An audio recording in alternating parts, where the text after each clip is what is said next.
প্রধান উপদেষ্টা বলেছেন সোশ্যাল মিডিয়ার অপপ্রচার আসবে, নির্বাচনকে বানচাল করার জন্য দেশের ভিতর থেকে বাইরে থেকে খুবই পরিকল্পিতভাবে নানা রকম অপপ্রচার চালানো হবে।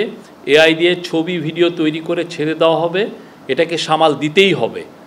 একটা অপপ্রচারের রচনা হওয়া মাত্রই সেটা ঠেকাতে হবে যেন ছড়াতে না পারে। প্রধান উপদেষ্টা আরও বলেন, আগামী নির্বাচন সুন্দর ও উৎসবমুখর করতে হলে মানুষের কাছে পৌঁছাতে হবে। নির্বাচনী নীতিমালা, ভোট কেন্দ্রের নিয়ম, কিভাবে ভোট প্রদান করতে হবে, কোথাও বিশৃঙ্খলা হলে কি করতে হবে, এসব বিষয়ে মানুষকে সচেতন করতে হবে। এই আলোকে উনি ইলেকশন কমিশন এবং কালচার মিনিস্ট্রিকে বলেছেন আরও যত টিভিসি বা এই বিষয়ে ডকুমেন্টারি বা আরও ভিডিও যত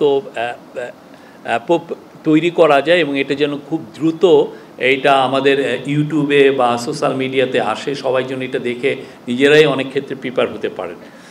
আর প্রধান উপদেষ্টা আরও বলেছেন, নির্বাচন বানচালের জন্য ভিতর থেকে বাইরে থেকে অনেক শক্তি কাজ করবে। ছোটোখাটো না বড় শক্তি নিয়ে বানচালের চেষ্টা করবে। হঠাৎ করে আক্রমণ চলে আসতে পারে। এই নির্বাচন চ্যালেঞ্জিং হবে।